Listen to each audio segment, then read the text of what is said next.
Right, so this lesson is going to be looking at the different types of variables and also the different types of hypotheses that we have in psychology.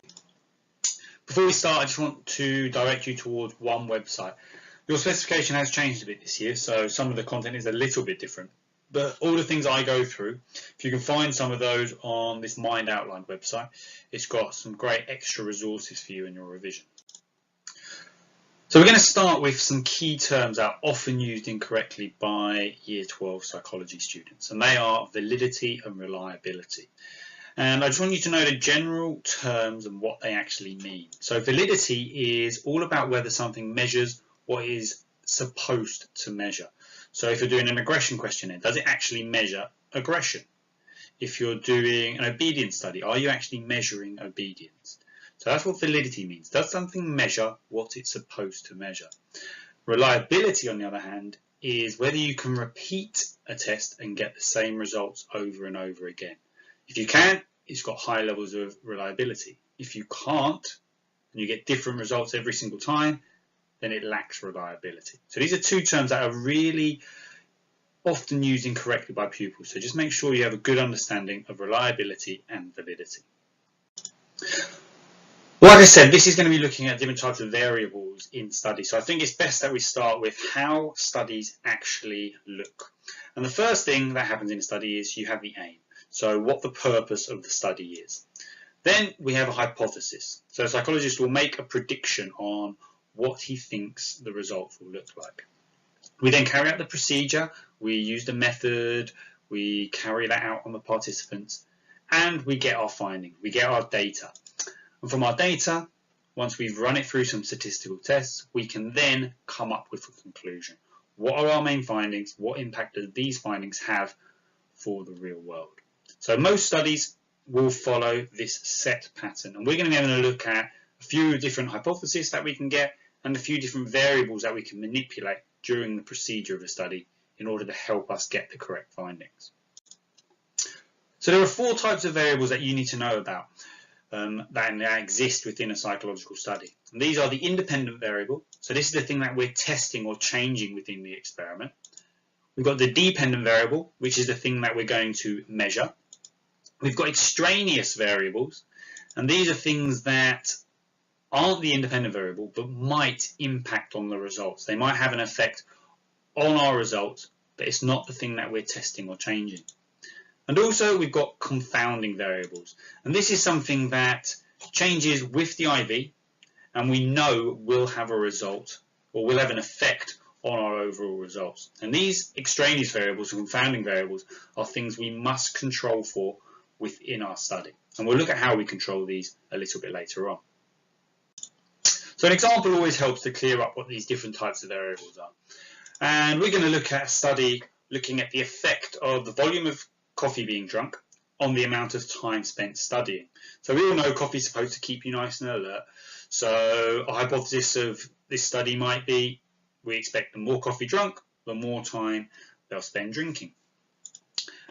What is the independent variable? The independent variable, remember, is the thing that we are changing in the study. So we're going to change the volume of coffee. So coffee and the volume of it becomes our independent variable. The dependent variable, remember, that's the thing we're measuring. So in this case, we're going to measure the amount of hours spent studying. So our independent variable is the volume of coffee. Our dependent variable are the hours spent studying. But also there's going to be extraneous variables, other things that are not the independent variable, so not the volume of coffee, but things that will have an effect on the results. So things like the numbers of hours slept the day before. The more hours they sleep the night before, the more hours of revision they might be more likely to do the next day. So that's something we've got to think about and control before we start the actual study. And there's going to be many different extraneous variables that have an effect on all different types of studies. And these all have to be controlled. If they're not controlled, then you might see a change in the dependent variable, but it might not be down to the thing you want it to be. It might not be down to that independent variable. It might be down to something else completely different, like the numbers of hours slept. So we've just said that extraneous variables are things that we've got to control for. But we've also got to control for something called confounding variables. And confounding variables are something other than the independent variable that will affect the dependent variable. And these are things that we know will have an effect on the dependent variable. So if we look at our coffee experiment as an example, something that's definitely going to make a difference between how many hours someone revises is going to be their level of intelligence. The more intelligent you are, generally, the more hours you will revise. So intelligence in this case would be a confounding variable. It's something we know will have a serious effect on the dependent variable that we're measuring. And again, these are all things that have to be controlled within a study. The keyword that you're going to see come up in your exams is, can you operationalize the variables? And what this means is, how are you actually going to test and measure these particular variables? So if we look at a study, for example, that is going to investigate the effects of different types of music on concentration. It's a good study, it's absolutely fine. But the variables have not been operationalized. By that, I mean, how are you going to actually test these particular things? So the independent variable, to operationalize it, we might say we're going to investigate the effects of different types of music, classical and rock music.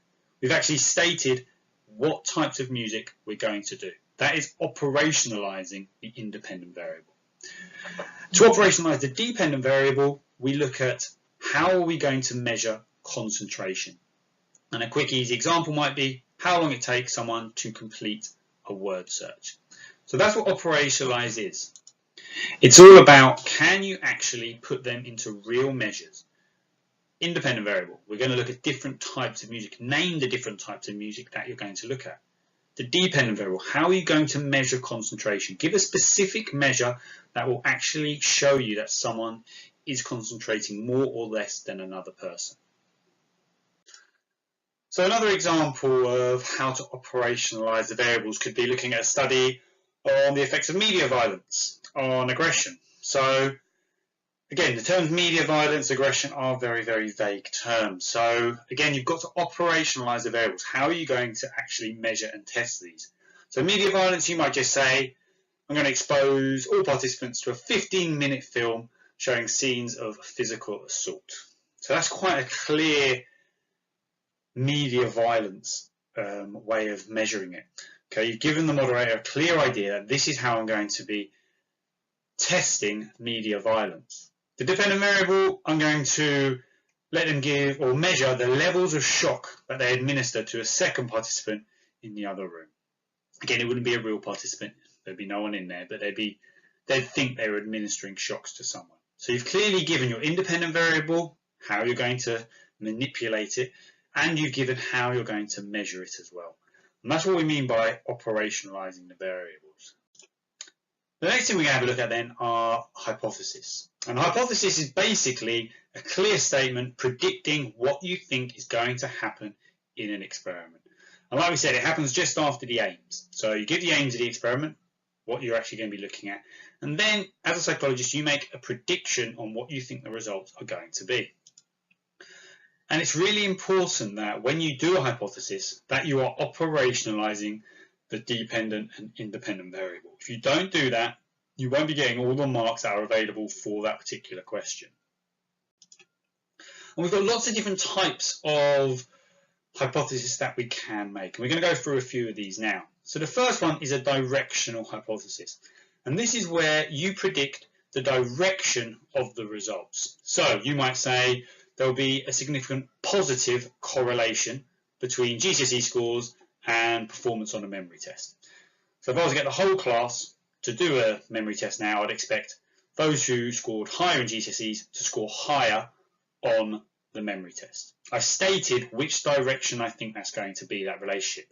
That those with a higher GCSE score will get higher results. That's a positive correlation. I stated clearly which way the relationship will go. And that is why it is a directional hypothesis, because I've stated the direction of the actual relationship. A non-directional hypothesis, on the other hand, will not say the direction of the relationship.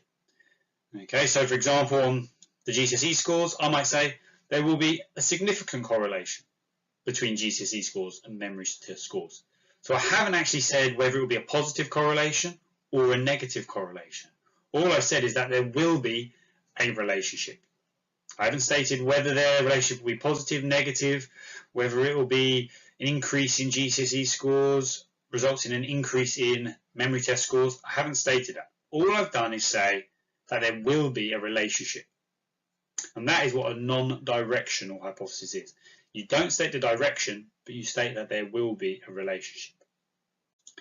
And just so you don't get confused in a test, sometimes they could call these one-tailed and two-tailed tests.